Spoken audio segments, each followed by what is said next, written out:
Wake up, wake up. It's the Flow Show, no filter. And we got another mysterious death in the bad boy Diddy family. Days before the trial. And we got some news about the court. And I'm going to tell you everything you need to know. But first, I got to cover my ass. No Diddy. The thoughts, views, and opinions shared on the Flow Show, no filter, are for educational and entertainment purposes only. I am not a professional. I am just good.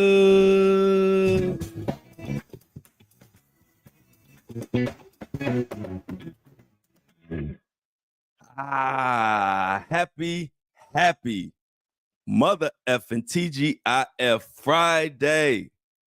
We have made it to another one, y'all. Good morning, Empress. Good morning, C Tuck. Not Dreamer. Kobe, Juan Shinobi, Kingdom Fit. Everybody's in the building. Everybody come in. Make sure you like the live as you come in. Share the live.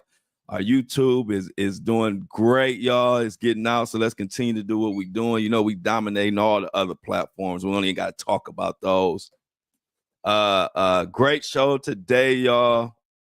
Can y'all believe this is the final show until the Diddy trial actually starts? This is like the eve. This is like Diddy Eve. The actual trial starts Monday. This has been a long journey with you guys, covering all these different stories every day. Every day I look forward to waking up in the morning, turning this mic on, and saying some shit that's gonna have somebody else pissed at me. Because you know people don't like truth. Well, no, I ain't gonna say people. A lot of people don't like truth because they can't handle it. But you know, everybody here at the Flow Show No Filter, we can handle the truth. It don't bother us. Matter of fact, we love the truth. And if you want to see the truth live and direct, right in your face, you can join us live every morning, 7:30 a.m., Monday through Friday. And if you're not able to join us live with the best morning breakfast crew on the planet, you also can catch this podcast on Facebook, Apple, Spotify, wherever you get your podcasts at. Also YouTube 24/7 anytime. I make sure it's available at all times because I got a hard working crowd. We all work hard. I bust my ass, they bust their ass, and it works. So I make sure it's available at any time. Shout out to the Uber drivers, Door Dashers, healthcare workers, health aides, scientists, doctors, lawyers, Costco people. You know, we got a mix of everybody that watches this show and listens to this show. And I love all of y'all. And I'm taking a little bit of extra time to get started today because every now and then you got a few assholes in the comments talking about, can you get started early? Can you go faster? And I thought I would start today's show off a little bit slower. I would start this show off even a little bit slower because I would like to get rid of y'all asses. So I figured maybe if I take a little longer, then y'all would go ahead and kick rocks. Because if you don't know, it's called the Flow Show No Filter, and I don't give a fuck. I do it at my pace. If I want to say one word every 5 minutes, that's what I'm gonna do. I take my time and do it right. That's why I'm blowing the fuck up. I don't let nobody rush me. Y'all don't know how I feel when I go on TikTok and different places and see how these creators have been bullied into talking a fucking mile a minute, hyperventilating. Their video come on, it's like they shooting out of a bottle rocket because they listen to the noise and people talking about speed up and this and that. Fuck them. You build your platform and you do it how you want. You can't control this one though, baby. And y'all know I don't even care about them, but I really speak on it for the smaller creators and the creators just getting started. And I'm really speaking up for them because they got to go through this bullshit. And I was there. you trying to build your name up. Nobody wants to give you no advice when you building it up. Nobody wants to help you when you got no followers, no views. Nobody got they don't have no advice for you then. They don't even pay you no attention. But the minute you get a name and you start getting a hell of views and everybody know you, now all of a sudden you want to come in people's comments with advice. Well, I got some advice for you. Build your own shit and then you can do it how you want. Other than that, kick rocks with flip-flops with no socks. That's how we coming in the Flow Show, no filter. Now, if you a subscriber, you a listener, you a supporter, I always got a listening ear for y'all. Y'all can go in my inbox and ask me and say anything. We got good conversations. But you randoms coming in the comments out the blue, I don't have nothing but smoke for you. Good smoke too. If you ever notice in the comments, I ain't never disrespectful. I ain't never loud. I ain't never obnoxious. I don't even swear. Because I think that's the easy route. I like to kill you with kindness and truth straight to your face. And when I say that, I say, when you try to give me an advice, I tell you, you know what? Go get that advice to a creator that needs it. Because this one don't care to listen to anything you got to say. And that's just truth. It's not mean. It's not nasty. It's just truth. And like I said, I really speak that way because I speak for the smaller creators that got to go through that bullshit. Because I was that small creator that had to go through that bullshit with nobody wanting to support and nobody wanting to do anything. But as soon as you get a name, here they come with all their fucking advice. Well, in the comments, I say it real nice and gentle, but on the podcast, I can really say what I be thinking in my mind is take that advice and shove it where the sun don't shine. So without further ado, you are now rocking with the motherfucking best motherfucking Flow from back in the day, but now it's just Flow. And we about to get into this Diddy stuff. Much love to everybody who has supported the show. Excited that the trial is finally starting. Seems like it's been taking forever. It was like we done heard one freak off after another freak off. I'm tired of the word freak off at this point, or the phrase. But it is what it is. And one thing about this show, we're going to do it the way we want to do it. And we're going to continue to talk about the Diddy stuff, and we're gonna go into it. But y'all, one thing that nobody talking about that y'all know I'm always talking about stuff nobody really talking about. And I don't know why. Y'all know it's a mysterious death of another bad boy executive in the final hours, just days before the Diddy trial. Y'all know Phil Robinson? Phil Robinson is a well-known bad boy executive. What's up, Sales Smith, Lorena? Executive who is, big time, was a big part of the whole bad boy movement, the making of the band, and all of that. Well, he just passed away not a few days ago, maybe a week ago. And it's just another mysterious death surrounding this whole Diddy bad boy movement. So before I get into the article, let me just tell you, first of all, it's just, he has been around bad boy from the start. Of course, he knows all the dirty secrets or whatever. And it just was ironic when I saw him pass. I said, man, I'm so glad. When I was doing my music stuff, do y'all know how bad I wanted to be signed to Bad Boy? I had a Bad Boy chain. I had a Bad Boy gold chain. This was back in 99, 2000, 99, something like that, way back in the day. I had a Bad Boy chain. So when I began my music journey, making my mixtapes, getting my name out there, I ended up being signed with Floyd Mayweather, and that was a blessing in disguise. Because that's why you can't control or can't be mad at God's plan.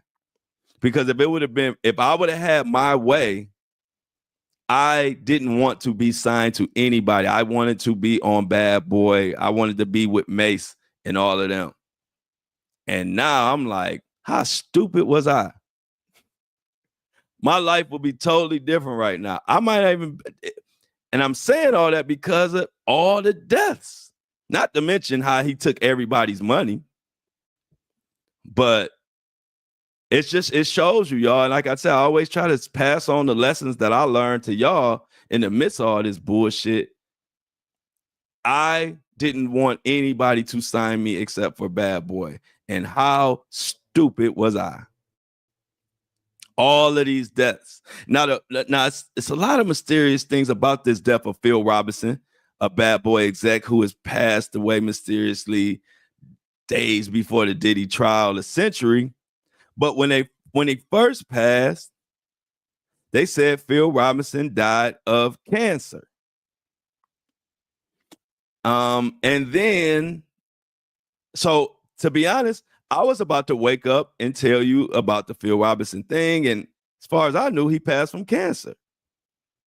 Well, now I think it's the family. We'll get into the article, but I believe the family came out and said he didn't die from cancer.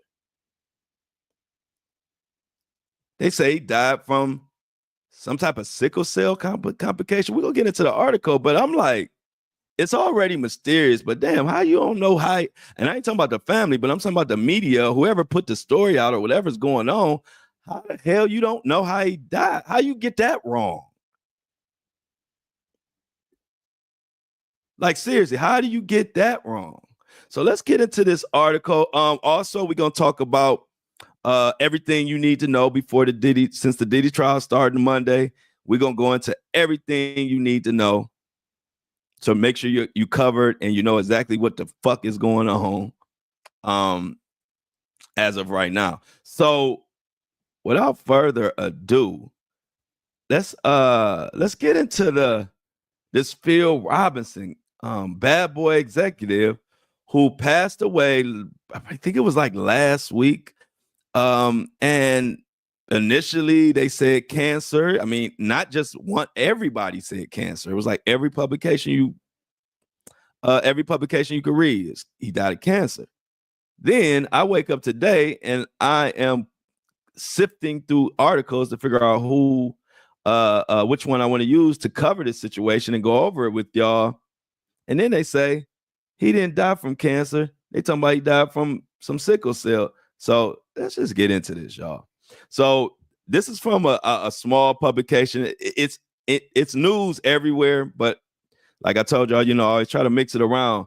Pink Villa is the publication. It says, why did Sean Diddy Combs? Oh, shoot. I got the wrong article. I don't want to go into that one yet. My bad. I want to go into the field. I don't want to go into the plea stuff now.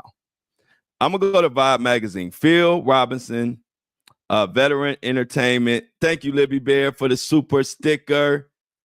Everybody follow Libby Bear's lead and give your boy a tip. I'm working hard, and it's Friday. I want a little lunch money. But shout out for the super sticker, Libby Bear.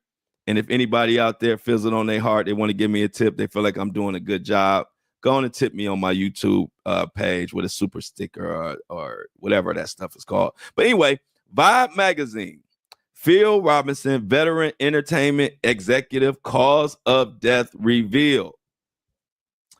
They say Robinson worked with the likes of Magic Johnson, L.A. Reid, and of course, the Mohawk Diddy Diddler. Veteran Entertainment Executive Phil Robinson cause of death has been officially confirmed by his family following initial reports that inaccurately cited cancer as the cause. It just always is something tricky when it's got something to do with Diddy, I swear. So in a statement released to clarify the circumstances, and I'm doing this for the family because you're not going to hear nobody else cover this but me, because I don't know why, but I want to cover this for the family to get the correct cause of death out there. Cause of death has officially been confirmed after the inaccurate cancer. articles. In a statement released to clarify the circumstances surrounding his passing, a family spokesperson shared Phil passed away from complications related to sickle cell disease, not cancer, as we were once told, like basically last week. Robinson, who is one of the oldest known individuals living with sickle cell disease, defied the odds by maintaining a long, successful career while privately managing the debilitating condition. In music, Robinson worked closely with some of industry's most influential figures, including Antonio L.A. Reid and Sean Diddy Combs. He joined Reid at Island Def Jam under Universal Music Group and played a pivotal role in brokering, get this, y'all, Sean John's landmark $100 million deal with an investor by the name of Ron Burkle. His influence extended into television, where he helped shape a number of popular, cultural, significant reality programs, and y'all watch some of these shows. He co-created MTV's hit competition series, Making the Band, and was instrumental in producing other Diddy-fronted shows such as I Want to Work for Diddy, Choose or Lose, Vote or Die, and HBO's Bad Boy of Comedy. Now, I'm going to stop for a second right there. Now, I'm not saying Diddy had anything to do with it. What I'm saying is, if you were a pivotal role in Diddy's climb, there's a strong possibility that you're going to end up dead. I don't know what it is about this. I mean, do we know anybody who has more unalived artists than Diddy? Craig Mack, Biggie. It's more. I just know. Mace named them all. Then you got this Phil Robinson, and these are just the big time people. I don't even know how many like kind of small time names that may be unalive. If you remember from the indictment, many key witnesses are dead, and this is from the indictment paperwork. And this is from the defense's indictment paperwork, meaning this came out of Diddy's defense mouth, that many of the key witnesses in this trial are dead. And so I don't know what to call it, but at the very minimum, it's strange. And I'm thanking my lucky stars that God didn't listen to my stupid behind talking about I want to be on Bad Boy, at a Bad Boy chain. That just shows you we don't know shit. I didn't know nothing. That's why you let God steer it and be happy with the results. Because if I would have my way, who knows where I would be right now? I wouldn't be right here doing this, what I love. I don't know what I'd be doing if I really would have got signed to Bad Boy. So later on, article goes on to say later in his career, Robinson collaborated with Mike Tyson. He served as the producer of VH1's Basketball Wives. A lot of y'all watch that. I got so many people that watch these VH1 Basketball Wives and all these shows because I'll be talking about some sports person and I'll name some sports shit he did. And I always have followers coming in my inbox like, no, we know him from Basketball Wives, or we know him from Love and Hip Hop, or something like that. And I'm like, oh, I didn't even know they were on that show.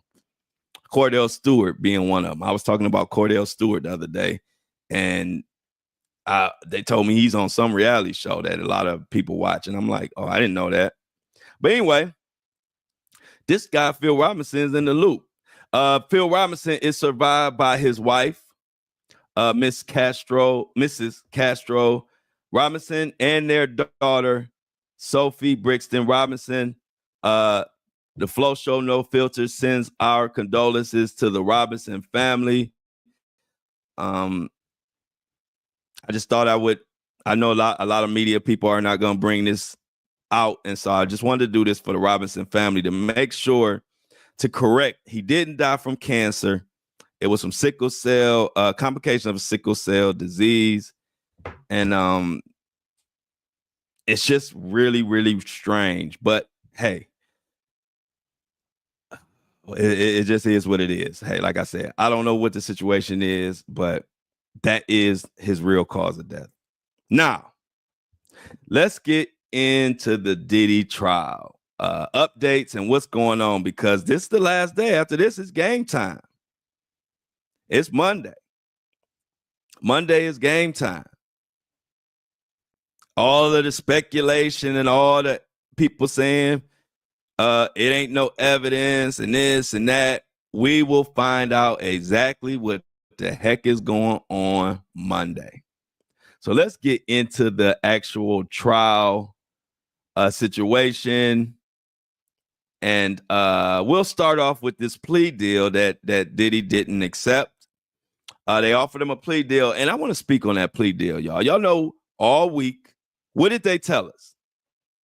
They told us Thursday. No, they told us this last week, but I've been talking about it every day to remind y'all of some shit that I'm not liking about this trial. They keep telling us they're going to give us information, but they keep hiding and not giving us information. And I'm talking about regular, normal information that we've always got. What am I talking about? Remember last week when they told us that Diddy rejected his plea deal? Follow me. They said next week, Thursday, we will reveal the details of that plea deal.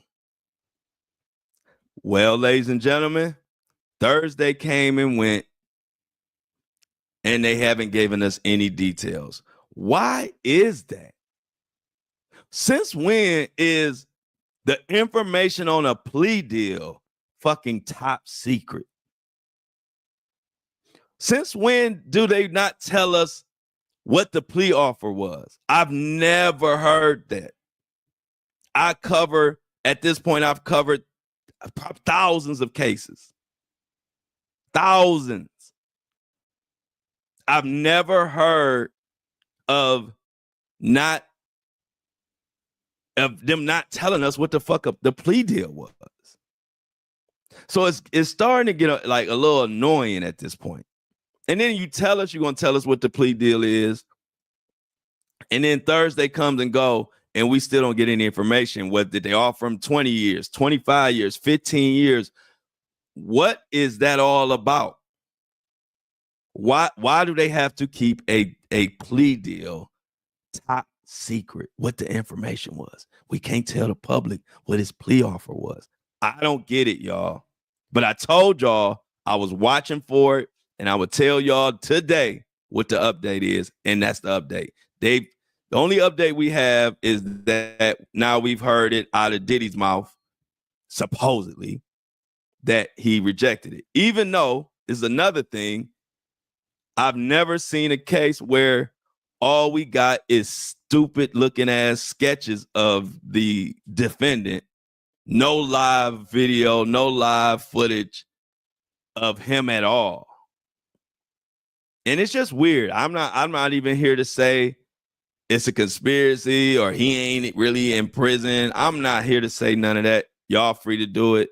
But because that's not my point. My point is he is getting preferential treatment, and I'm talking about image-wise. I'm not talking about court-wise. That's a whole nother thing. I don't really think he's getting preferential treatment as far as how this judge is handling the court shit.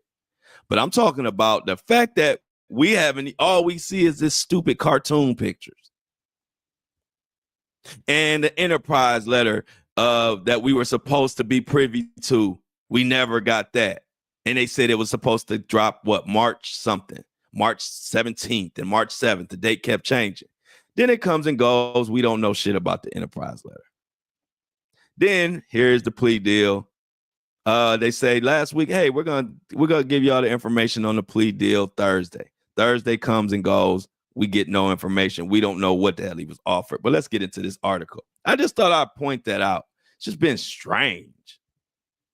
it's like they keeping shit secret that I don't even understand what the big secret is. But anyway, why did Sean Diddy Combs reject the prosecutor's plea deal? Rapper's plans revealed ahead of criminal trial. And this is from Pink Villa. This is the one that I messed around and messed up on and was about to read earlier. So the music mogul appeared in court and confirmed that he rejected a federal plea deal, choosing to face trial on serious charges, including ex-trafficking and racketeering. Now, it's important for y'all to note that the prosecution had to offer him a plea deal, because if they didn't offer him a plea deal, then that would leave room for an appeal at the end of the trial, because Diddy could say that his legal team didn't effectively represent him by even giving him a chance for a plea offer. Just wanted to throw that little caveat out there for you. So, article goes on to say, Sean Diddy Combs is preparing to go to trial, and he is doing it on his own terms. The hip-hop heavyweight officially confirmed in court that he turned down a plea offer from federal prosecutors, setting the stage for the high-profile showdown May 5th, which is Monday. On Thursday, yesterday, Combs appeared in Manhattan courtroom for a final pretrial hearing. He was dressed in his usual tan jail jumpsuit. They say he was visibly thinner, and the 55-year-old waved to spectators and media before taking his place besides his attorneys, Tenny Garagos and Brian Steele. Despite the looming trial, Diddy appeared upbeat, exchanging smiles, pleasantries, small talk, and other things with his defense team. Now, when asked by the judge whether he had rejected a written plea deal from the prosecution, Diddy responded directly, "Yes, I did." Say what you want to say, but Diddy ready to take this to court. He also confirmed that he understood the potential consequences of facing trial, namely a longer prison sentence if convicted versus what he might have had if he negotiated in a plea deal. I say again, for some strange reason, they won't tell us what the hell was the plea offer. Like, this shit is weird. I don't know what it's about, but it's weird. I've covered thousands of cases. I've never had one where they don't tell us what the plea offer was. I'm just saying. Article goes on to say, while the details of the plea offer remain under wraps, you think? Legal experts suggest such offers are often structured to mirror likely sentencing outcomes.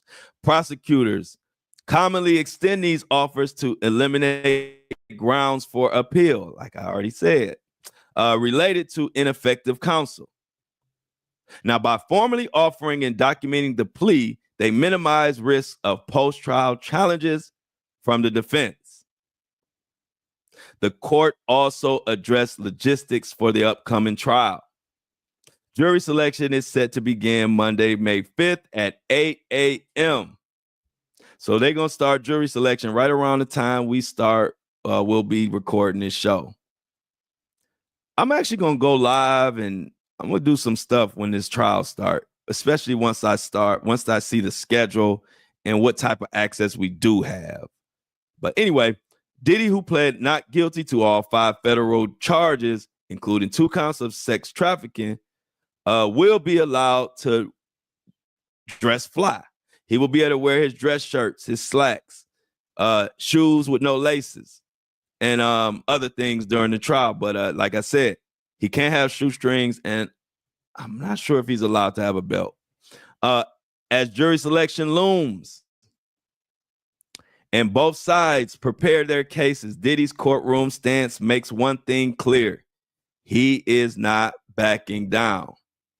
With serious charges and national attention on the line, the stage is set for a trial that could shape the future of one of music's most iconic figures, Mohawk Diddy, aka Sean Diddy Combs.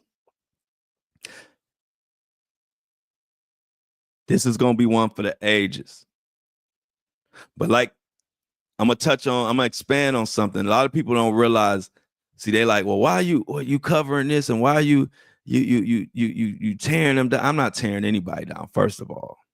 I haven't essayed anybody. I haven't put my hands on anybody. And matter of fact, I'm strong as hell. If I was to put my hands on somebody, I would go to prison. Your boy be hitting them weights. Your boy 6'3", 240 pounds. I don't put my hands on nobody. And nobody really, they don't put their hands on me either. But it's bigger than Diddy. This case will forever change this Hollywood crap that's been going on. See, Diddy has been in the center of this weird Hollywood manipulation and power and just doing whatever you want to the common working person or the common person just trying to pursue their dream and they get caught up in this mess. Well, Diddy is in the middle of all that.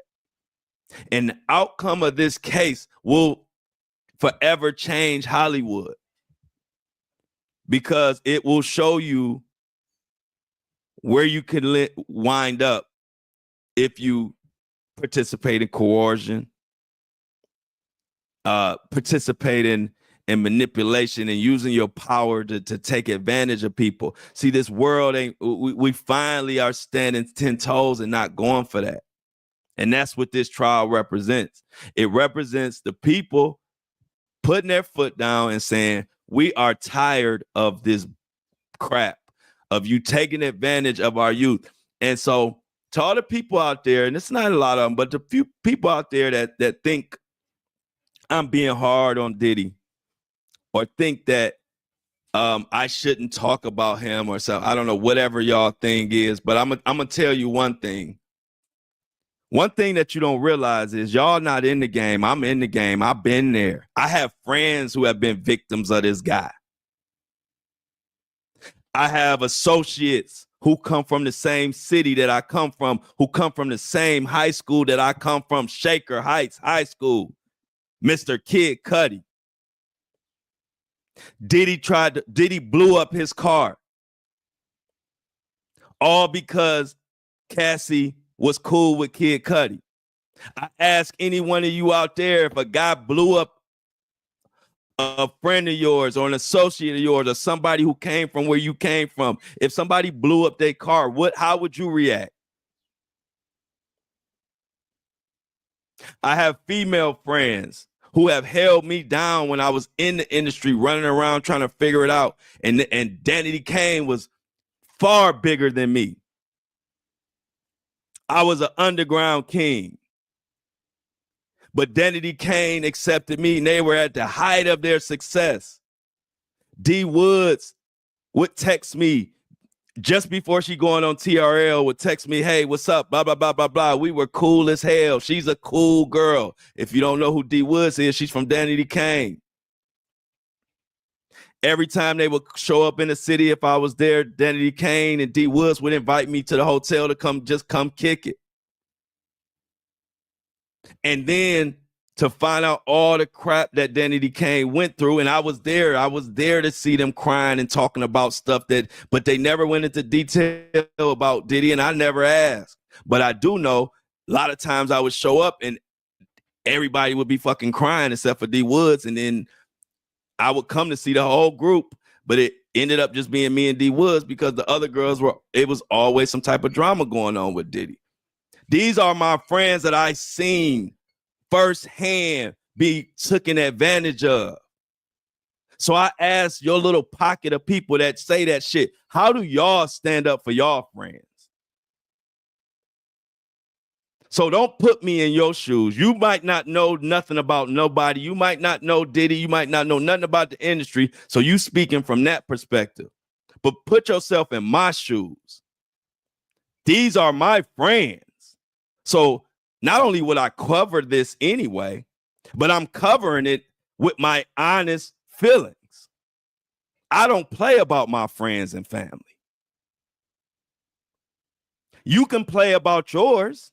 That's your business. But me, I am going to stick up and stand by my friends. Danny, I was a local underground king. I didn't even have a song out. And they treated me good. They were on top of the world. They didn't have to even take my fucking call.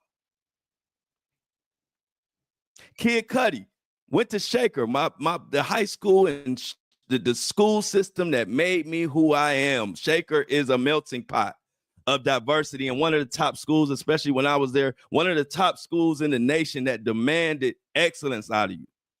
Teachers at Shaker gave a fuck. I had all of the talent in my head when it came to writing. I had it in my head. That's why y'all love my stories now.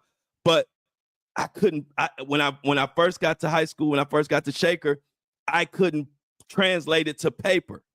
My essays were horrible. I got F's on every essay.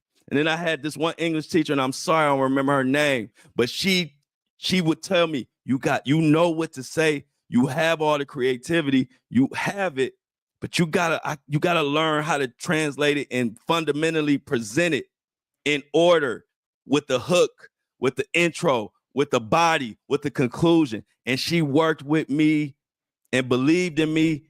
And after about a month of having to go after class and this teacher taking me and believing that I had it, I got to the point where I got an A on every fucking essay, and became one of the best storytellers, period. That's because a teacher, a white lady, and I'm just putting a race out there to let you know you don't know who. I can never be racist. That lady took, I don't even know what made her think that I had it in me. And I'm just saying all that to say, this world has been affected. My God, Kid Cudi, Diddy Kane, I could go on and on, have been affected by Diddy. And so I'm covering it with the realness that I cover anything else. Because I go hard for my friends and my family, and I don't care how big the opponent is. So without further ado, we're going to go into everything y'all need to know about this Diddy trial. So y'all will be prepared come Monday morning. Y'all should know what we need to, what the hell is going on and where we starting at. So this is from News Bites. Diddy's sex trial begins next week. Everything you need to know. We already talked about Sean Diddy Combs has rejected a plea deal that was offered. We got confirmation yesterday from the judge. We know that plea deal would have offered a lighter sentence. Diddy's defense attorney, Mark Agnifilio, disclosed that they had discussed a plea deal with Combs before opting to reject it. Now, Assistant U.S. Attorney Maureen Comey added that the proposal would have offered Combs a lighter sentence than if he's found guilty. Now, the trial will begin Monday, and that is when they're going to start the process of the actual jury selection. The process, called voir dire, involves questioning potential jurors and will be carried out in a way that preserves their privacy, including any disclosures of experiences with sexual or domestic abuse. Now, the judge hopes to have a jury of 12 and 6 alternates seated within 3 days. So if we saying Monday, Tuesday, Wednesday, no later than Wednesday, let's say Thursday, they want to have the jurors selected. So we're going to be watching that. Let's see if they stay on pace. Now, Combs' attorney, this is something else, requested additional juror questionnaire questions. Now, amid increasing media focus on the case, Agnifilio asked the court to include a question in the juror survey asking if potential jurors had read anything since the questionnaire's completion. This question was granted by the judge. Comey also stated that Combs' defense team had added 2 new attorneys, and those 2 new attorneys were present in the court. Now, also, Combs' attorneys sought to prevent public statements. What do you mean? Notably, Combs' attorneys had asked Judge Subramanian to prohibit lawyers for witnesses from commenting publicly on the trial until it's over. So what they're saying is the witnesses, all the witnesses who have their own personal lawyer, what they're trying to stop is they don't want their personal lawyers during the trial going on all the different podcasts, mainstream media, YouTube. They don't want them going around doing interviews.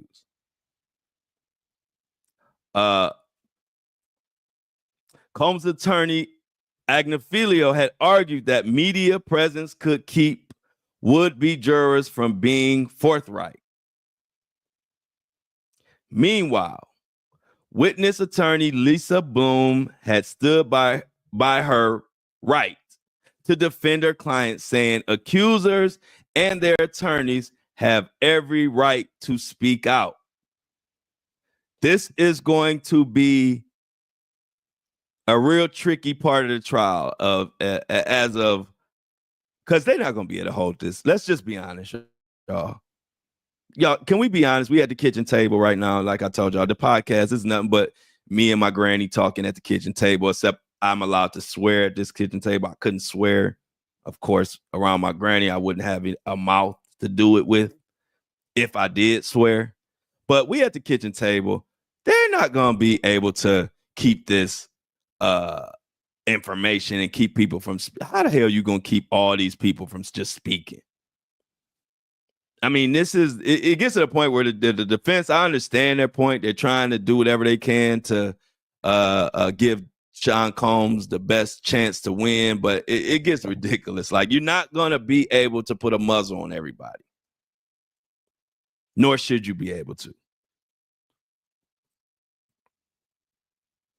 Also, Combs faces multiple allegations of sexual misconduct. Allegations of even including those of Don Richard. We just spoke about Don Richard and Danny Kane. That's what I said. I got love for Danny Kane. I know them personally. They always showed me love when they didn't have to. They were on top of the world. I was just trying to make a name for myself, and they didn't treat me any different. So of course I'm going to stand behind them and do what I can to amplify their message. I'll do that every day of the week, twice on Sunday. And I don't care who got anything to say about it. If they haven't noticed, I don't care. I do what I think is right. If you have a problem with it, that's your problem. Like my uncle used to always tell me, you can't make their problems your problem. And I live by that to this day. I can't make your problem my problem. You got a problem with it, that's your problem. You go figure out how to deal with it. So let me continue. The allegation, y'all know Don Richard had a lot of allegations against Diddy of misconduct. Also former member of Two Combs' other group, Danny Kane, and the other group, Dirty Money, had some allegations. Now, Richard's suit alleges that Diddy was groping. There were threats. Besides witnessing him assault, she witnessed, according to this article, witnessed him assault Cassie. That's news to me, so I don't know if they got that right or wrong. So don't take that one with a grain of salt, because I don't know for sure that Dawn witnessed that, but this article says that, so I don't know. But we're gonna have celebrities that are gonna get called to the stand. I imagine if Dawn Richards, if this article is correct and she did witness Diddy assault Cassie, we're gonna see Dawn Richards on stand. Who else will we see? What other celebrity will have to take the stand? I'm telling you, as much as we try to prepare for this, a trial like no other, we've never seen anybody of Diddy's caliber, meaning the highest of the highest A-list celebrities. We've never seen this level of a celebrity on trial for basically life behind all of these allegations. And you could somewhat compare it to R. Kelly, but I think this is a different animal. Diddy had relationships with everybody.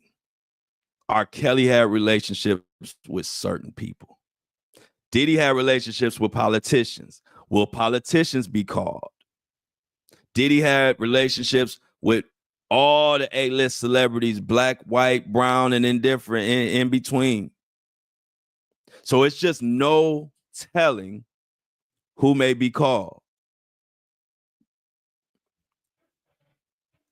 There's no telling who may be called. And the name that we always talk about, the name that will break the internet if they are called to the witness stand, I don't think they will be, but I don't know. I can't. You really can't say who's going to be called and not be called. But Justin Bieber is the name I think everybody wants to know.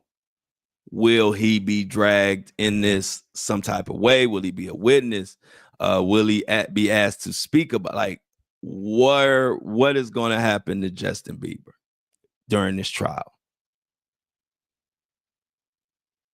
What about the celebrities who are all overseas trying to get the hell up out of Dodge?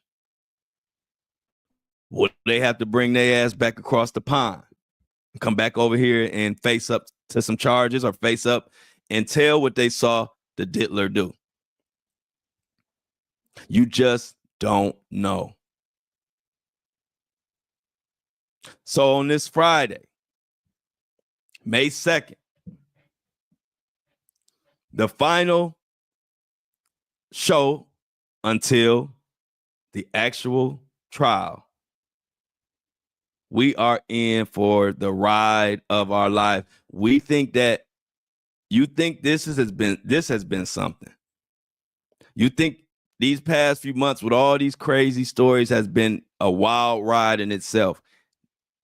Can y'all imagine what the actual real thing is going to be, the trial? And right there, I'm going to give you, I got one more thing to talk about on Diddy, but y'all know, first of all, I have to thank the subscribers, and y'all all have to thank the subscribers, because without the subscribers, we don't have this show. We can't talk about the uncomfortable truths that the world don't want us to bring out.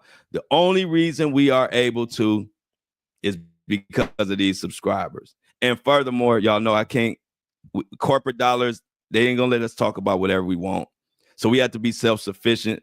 So because of the subscribers, we are able to do that. And like I always tell you, I really, really, really appreciate the subscribers, because those are the people that know that I'm putting my life on the line, that know I'm busting my ass, and know I'm here on the dot, dropping 5 podcast episodes a week when most people are happy to drop 1 or 2. I drop 5 a week. I put my life on the line. I stand on business, and they don't want to sit back and see me do that for free. And so they take the initiative to keep truth alive and subscribe. Minimum subscription is $3. I give you 20 shows a month. That's literally 15 cents an episode. If you don't think I'm worth 15 cents an episode, that's diabolical. But I'm going to thank the people that do feel that the Flow Show No Filter is at least worth 15 cents an episode. $3. So without further ado, let me thank the new subscribers. First, let me thank Tracy White. Tracy White. Everybody in the comments, thank Tracy White. Tracy White, I can't express to you how much It warms my heart that you took the initiative and started a subscription with a $3 donation. Your investment into this podcast and into my platform and your appreciation for what I do does not go unnoticed. I love it so much. I love you for doing it. And Tracy White, we have the same last name, so I'm trying to think, are we family? I doubt it, but you know, the Whites is a big ass family. I told you the Whites, that's our last name. That's a big family. So who knows? Tracy, much love to you. And thank you for keeping Truth alive and supporting this podcast and subscribing so I don't have to change it into a sports podcast and talk about the Browns all day. So Tracy, clap it up again. So these are co-subscribers of the day. So Tracy, you are a subscriber of the day, but you will share that title with another subscriber. And this subscriber with the name, he chose the king emoji as to represent him. So everybody give it up for D-Rock. D-Rock. D-Rock. I love that name. D-Rock, that's a tough ass name. If somebody say, hey man, if somebody came to me and say, hey man, D-Rock outside, he got a problem with you, I'll be like, fuck. I had to get ready for D-Rock. D-Rock sound like you standing on business, but I love it, D-Rock. Thank you for the $3 donation. It means the world to me. It means that you're saying, Flo, I ain't gonna just turn on this thing and listen to you for free. You going too hard. You doing too much. You work too hard for me to listen to your podcast and not throw you a couple dollars just to show you I appreciate it. So I appreciate you, D-Rock, and the many people like you. Shout out to D-Rock in the comments, the Breakfast Crew. Show D-Rock some love for donating to the Flow Show No Filter situation. D-Rock and Tracy, love you both. Appreciate you. And if anybody up there that feels like this is worth 15 cents an episode for you and you want to go donate, we ask for $3. It could be more if your heart desires. Anybody else, the show link is the subscription link, I should say, is always in the notes, always in the captions, whether you're watching us on Facebook or YouTube or app or listening to us on Apple and Spotify. All you got to do is look in the show notes and you will see the link to Buzzsprout subscriber and click that link and keep the lights on here at the Flow Show No Filter. We got a great thing going on and I love it. I want to preserve it. And this is a partnership. So if subscribers or people who can subscribe out there, go ahead and do it. I appreciate it. I want to keep this thing going. Also, Diddy, before we get out of here, Diddy is we're gonna recap everything we kind of went over before we were there. Some of the things that Diddy is gonna have that's gonna be problems for him. The first major problem is going to be the Cassie video. But the thing is, I'm sure you know what the Cassie video is, but the one where he is at the hotel, putting his hands and feet and paws on her. Well, in the new paperwork, we're finding out that there is much more than that one video. Matter of fact, I believe they're saying multiple videos, maybe 8 videos. Also, during that hotel, I told you before, but during that hotel incident that we all saw, what we didn't see is the male sex worker that was allegedly in the hotel room. See, originally we thought that was just Diddy and Cassie having a domestic dispute that just went too far. Well, ladies and gentlemen of the Flow Show No Filter, they are saying that was actually a freak off that Cassie was trying to get away from. And they are also saying that male sex worker will be testifying and telling the world exactly what went on what caused Cassie to run, what was going on, what type of freak off. We will know the backstory. Blowing up Kid Cudi's car is a problem because everybody has flipped on Diddy, so he can't. Everybody telling if whoever he instructed to put the Molotov cocktail in Kid Cudi's car and do it at his home so Kid Cudi could see his car exploding. Whoever Diddy gave those instructions to, they have already flipped on they've already flipped. So they're going to tell everything. That's going to be a problem. And then we have multiple ex-girlfriends who we believe are victim one, victim two. Well, victim one, I believe, is Cassie. Well, we know for sure it is. And then I think there's victim 2 and 3. Whatever the case may be, remember we heard one of those victims was exposed or revealed to be a minor. That's going to be a problem. The ex-girlfriend who said Diddy, not ex-girlfriend, but the young lady who was into fashion and met Cassie, and Cassie introduced her to Diddy, and Diddy told her he wanted to start their own, really get into the fashion world. That's the one that he dangled over the balcony. If that is her and she is set to testify, that will be a problem for Diddy. Coercion, racketeering, and all of that. That's what this is. That's what they're talking about. It's going to be hard for him to disprove that. And when you go back to Cassie, I've told you before, you got to imagine the jury is going to see a pregnant woman being Cassie, on the stand, forced to relive what I'm sure are some of the darkest moments in her life.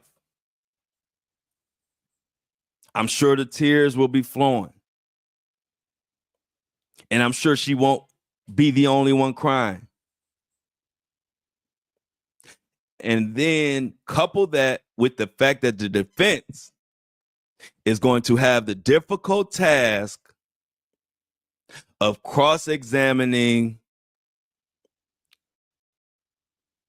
a witness who is pregnant and is on the stand talking about alleged sexual assault, alleged manipulation, coercion, all the above. If that defense gets too aggressive and gets to what we say, gets to doing too much, that could sway the jury in the prosecution's favor. But at the same token, if that defense is too soft, which I doubt they will, that's the thing. Y'all know Diddy's legal defense is going to be thinking they on Law and Order. They're not going to have no regard for these witnesses. So I don't even have to talk about if they go too soft. We know that's not going to be the case. We can see how they've carried themselves up to now. And that is typical for all of these high profile, high big money defense attorneys. Even Takapina, he even said it. I told you I was watching the trial with him and A$AP Rocky, which he got A$AP Rocky off. But he was yelling and cussing out witnesses on the stand so much. I was like, damn. He could talk to him like that. But I mean, hey, I'm not going to judge nobody on defending their client. Let's be real. You can feel how you want to feel about Diddy, but defense attorneys get paid to get their client an acquittal. And so these high profile attorneys, Brian Steele, if you remember, Brian Steele is found out some information about the judge and the prosecutors having secret meetings, And he found out about it in the Young Thug trial, and the judge wanted him to tell and reveal his sources, and Brian Steele would not. The judge threatened to hold him in contempt. Brian Steele still wouldn't tell, and stood 10 toes. The judge had to lock Brian Steele's ass up. Brian Steele then went and said, well, if you're going to lock me up in the same jail that you got my client Young Thug in so we can handle this case.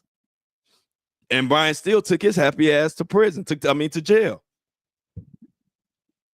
I'm just trying to give y'all some context of what the hell type of these lawyers, people gonna be crying. I'm telling you now, y'all know I have called out and foreshadowed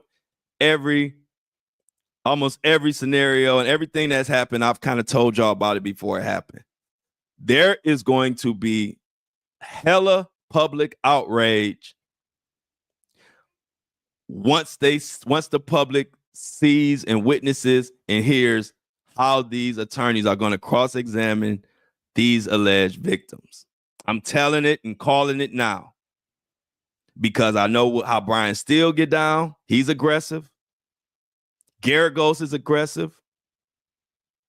Agnifilio has been somewhat aggressive and smart alecky since the beginning of this whole thing.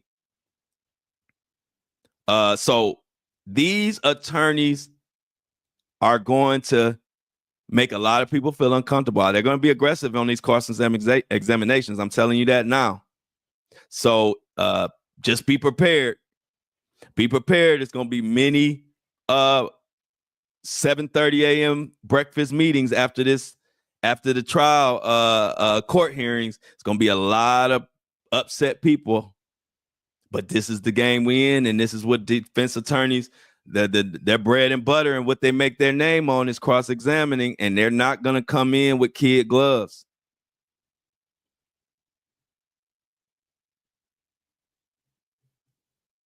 So since October 30th, when we started this thing, y'all, I have covered every nook and cranny possible when it comes to this case.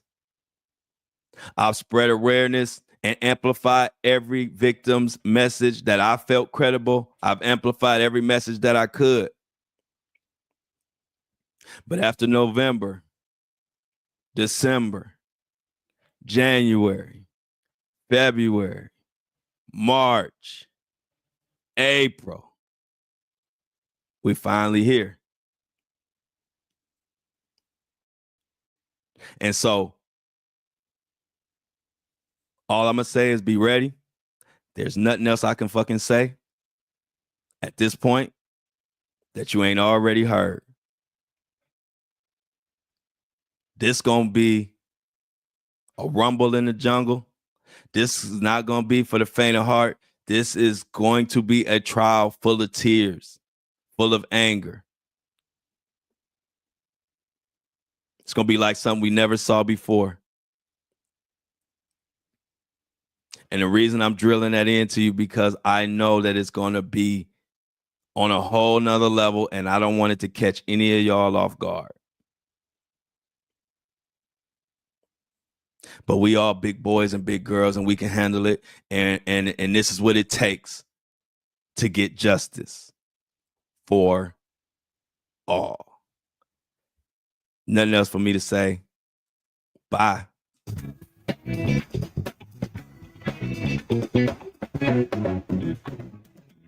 As always, I love y'all, but I'm out.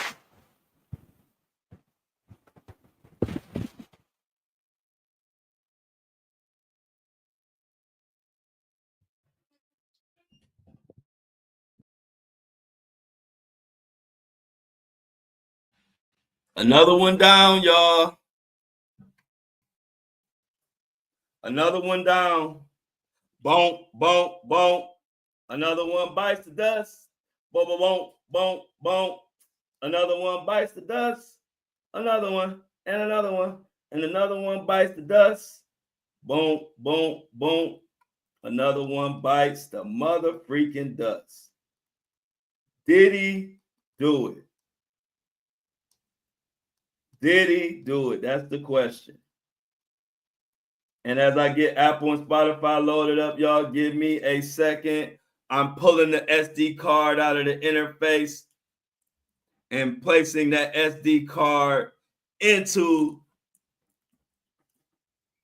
my laptop so that we can spread this message to Apple and Spotify. Like my boy Kobe said, and another one, and another one, and another one. But y'all, I cannot believe we are finally here. We are finally, the trial is actually Monday.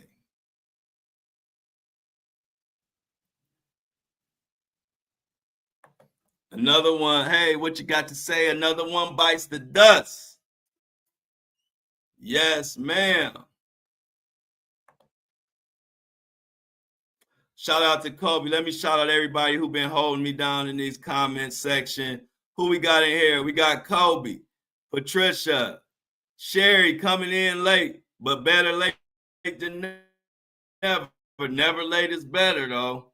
Deborah from Yorkshire, hello. Who else we got? Keith, finally made one. What's up, Keith McCaston? Zoe Atwood, April, C. Tuck, Lynn, what's up? Good morning. Amy. Who else we got? Charles, what's up? Dave from Denver. I would love to know this name, this person right here. You got to tell me your name. I don't know what to call you, but you always are supportive, and I love you so much for that. Shout out to you. Lorena, Trish, Libby Bear. What's up, Libby Bear? Kingdom Fit, Sale, Lorena, Nadrima, and the whole gang. Empress. I can't forget Empress. Empress Daphne was here at the very, very beginning of the show. 7:30 sharp, just like me. So thanks to all y'all. We are getting, here we go with this. Oh, here we go. Finally started. So it's loading up right now, y'all. How y'all feel, man? Are y'all excited and ready for the trial that seemed like it was gonna never start is upon us? Angie, what's up? Angie might have just made it, but she always make it. You might have been a little late today, but it's all good. You can watch the replay and run them views up on the replay. But it's here, y'all. I can't believe it. We've been talking about this. We done discussed every freak off that may have ever happened over this. How long it's been? About 6 months. November, December, January, February, March, April. Yeah, 6 months. Hey, Kathy. Hey, Kathy. Good morning to you. I appreciate you dropping in on us. Oh, I appreciate that, Angie. I love the y'all, because one thing about it, y'all run up the numbers like after the show is over, the numbers are running up even more. That lets me know that even the people who are missing the live show, that y'all all are supporting the replay or the stream on YouTube because the numbers continue to go up even once the show is over. So I appreciate all of y'all for tapping in, even when y'all miss it. Even when y'all miss a show, y'all here. But you know I'm gonna be here. I'm gonna continue to fight. People say like, wonder why I'm not scared, or how am I able to stand 10 toes with a lot of these big heavyweights. And to be honest, y'all, I've always been tiny. I was a late bloomer. I didn't grow until my junior year in high school. My whole life, I was the shortest kid in class. I was tiny. So I was always having to defend myself against people who were bigger than me because everybody was bigger than me. In ninth grade, I was 5'2". I was going into the ninth grade. I was 5'2". I was so tiny that my mom was afraid for me to go to school with the 9th, 10th, 11th, and 12th graders because I was so tiny. I told you I was always the shortest person in my class. If I wasn't, it was maybe only 2 people shorter than me. And what my mom didn't know is every time somebody tried to pick on me, they got that ass whooped. Because my mom didn't know that because I was a good kid. And I always made sure if I had to defend myself, I tried to do it in a way where I wouldn't get in trouble. But so she didn't know that part of me. But I was always tiny. So size or if somebody is a bigger personality than me or has more money than me and more power than me, it doesn't faze me. Size don't faze me. I was 5'2" in the 10th grade, 106 pounds. And then from the summer of 10th grade to the summer going to 11th grade, I grew a whole foot. So I left 10th grade 5'2", and I came back in my 11th grade year 6'2". Everybody didn't know what the hell happened. I didn't even know what the hell happened. Everybody was looking at me all crazy. It was like, Harold, how the fuck, where is Harold at? And I'm like, y'all, I don't know what the hell happened. I was 5'2" in the 10th grade. I was the shortest person in my class all the time. And then I don't know what the hell happened from 10th grade summer to 11th grade, but I grew a whole foot in 3 months. But up until that point, I was always the smallest person. So I've grown accustomed to going against bigger, stronger, more popular, more whatever. I've always had to overcome shit like that.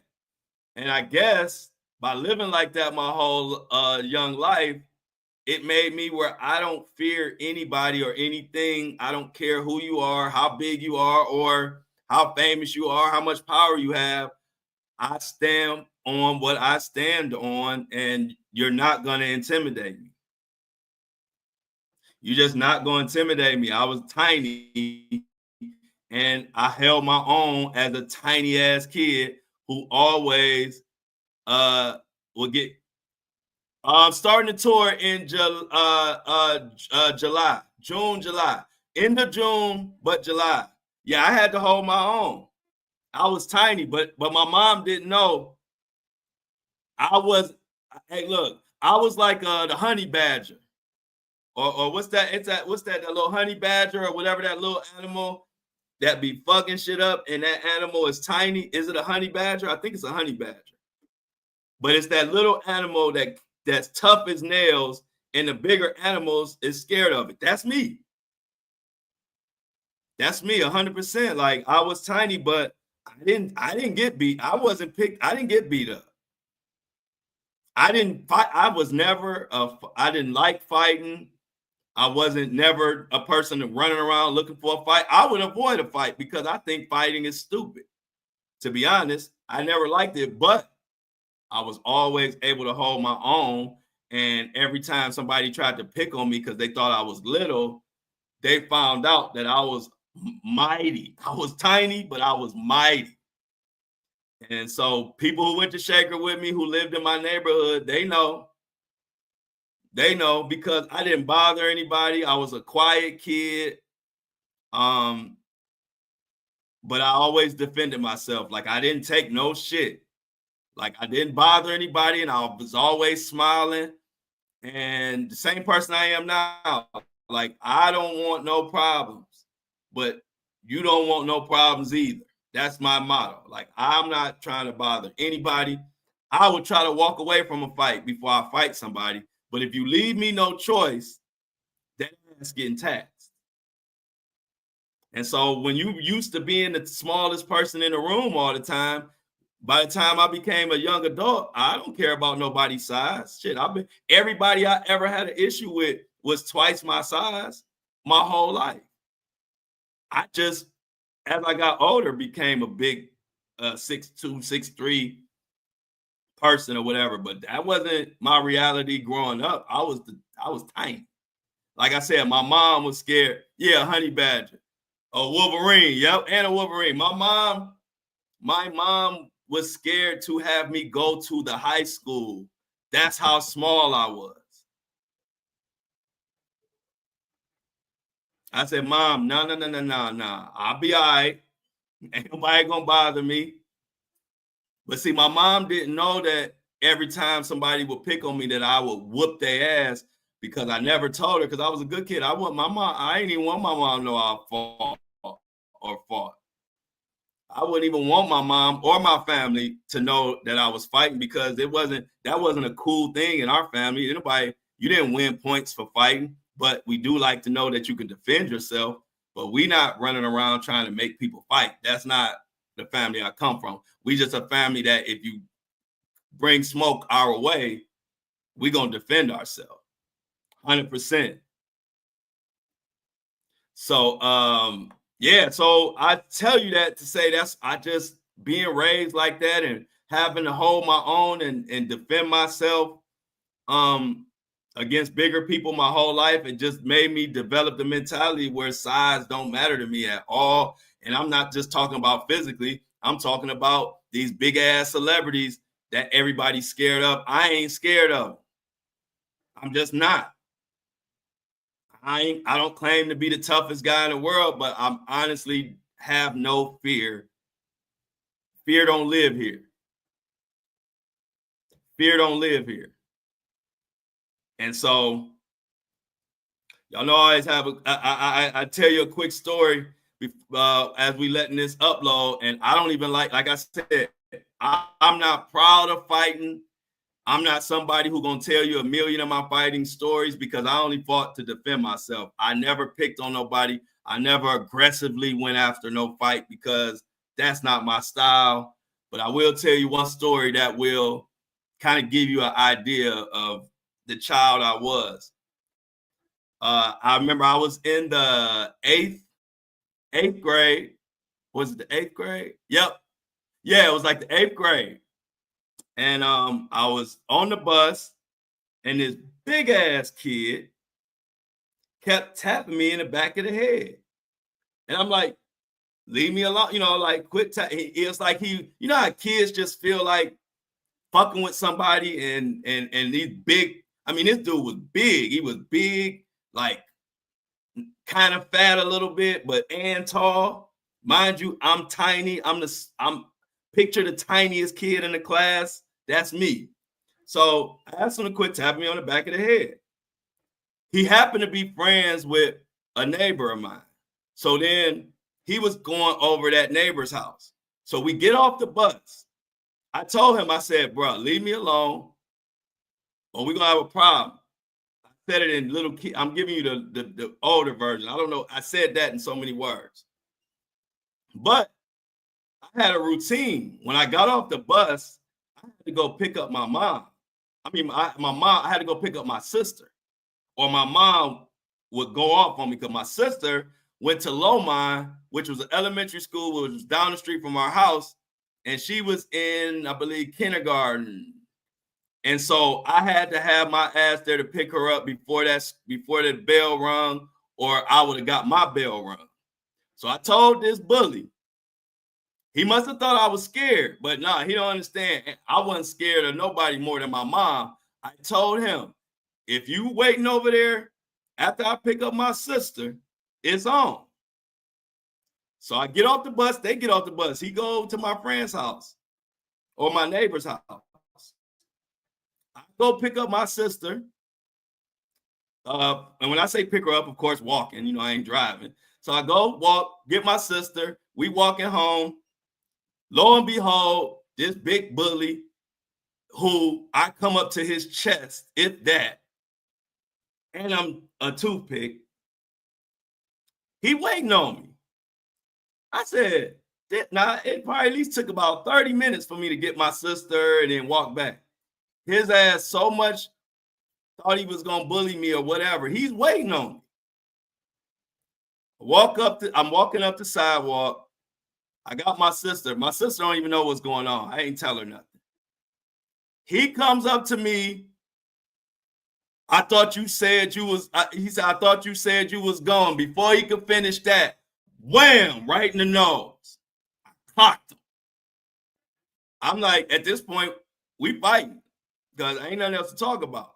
Then he grabs me and I'm hitting him with all kind of shots. Boom, boom, boom, boom. But it's like a melee. And my sister is, then all of a sudden it's blood everywhere. My sister is crying, screaming, and I'm wondering. Meanwhile, I'm tearing dude up, and I'm thinking to myself, why is my sister crying? She crying like I'm losing or something. But long story short, he was leaking all over the place. He ended up quitting. Had blood all over me. It was his blood though. So then when he quit the fight, finally took his butt on and realized he was dealing with a little Wolverine, a little honey badger. He took his ass on.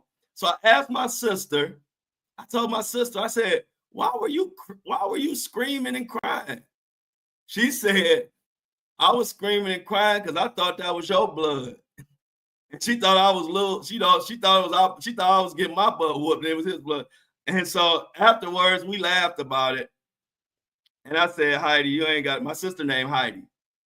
I said, Heidi, you ain't got to never worry about that. I ain't gonna never let nothing happen to you or me, especially in front of you.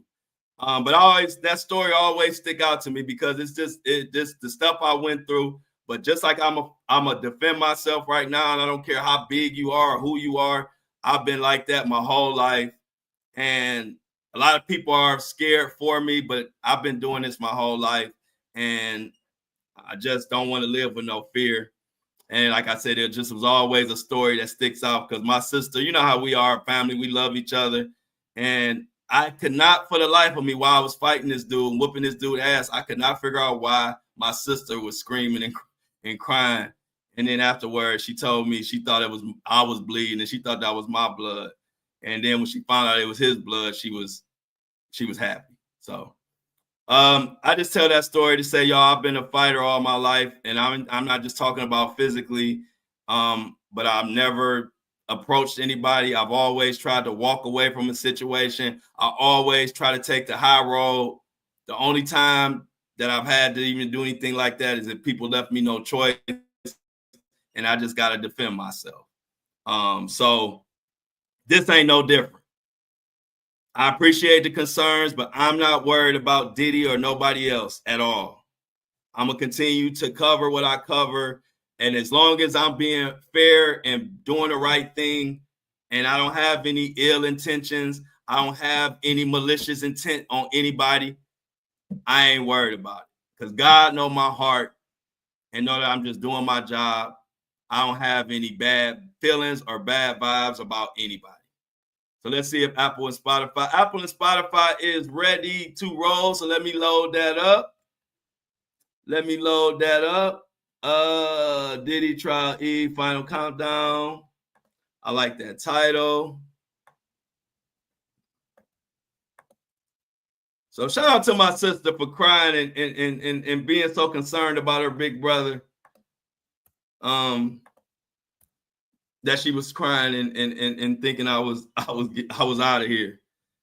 And shout out to that young man that tried to bully me. And I bet you, just like I always tell y'all, I bet you he didn't pick on anybody. I bet you that bully didn't pick on anybody after that. Because if he got destroyed by this little tiny frail, and then they didn't know I took karate. Shout out to my dad for signing me up for karate lessons as a kid. That helped too. I took karate for quite some time. I made it up to, I believe, purple belt. purple belt. I always mad at myself for not going all the way to black belt because I was only like 2 belts away from black belt. But it is what it is. I learned enough to defend myself. So everybody, I appreciate all y'all all my life. Hell yeah, all my life I had to fight. I had to. I was tiny, C-Tuck, and they pick on tiny people. I wasn't always this 6'3" guy. I was the tiniest guy of them all, and they always pick on small people. So that's why I think I even tell y'all that story. I think that's why me always being tiny up until my adult till I got older, I don't like bullies. And I think that's why I really don't like bullies, and I really stand up for people who getting bullied because I know what it feels like. But like I said, I ain't never get I always was what came out victorious. And I'm not just saying that. But I don't like bullies. And so I always will stick up for the person and people who are getting bullied, whether that's victims, whether that's whoever. I will always have a special place in my heart for people who try to take advantage because I know what they go through. So y'all know what it is. I'm like you said, C-Tuck, I can't stand a bully. And I will stand up for anybody in this community, the Flow Show No Filter community, my own family and friends. I appreciate how y'all stand up for me, and I got y'all back. I will see y'all Monday, 7:30 a.m. sharp. The trial of the century start. Much love to everybody who's been on this journey with me since October 30th of the Flow No Filter podcast that has become one of the most downloaded podcasts on Apple and Spotify, Facebook, all everywhere else. So much love to y'all. Enjoy y'all weekend. Stay safe. And as I always say, I love y'all. But I'm out.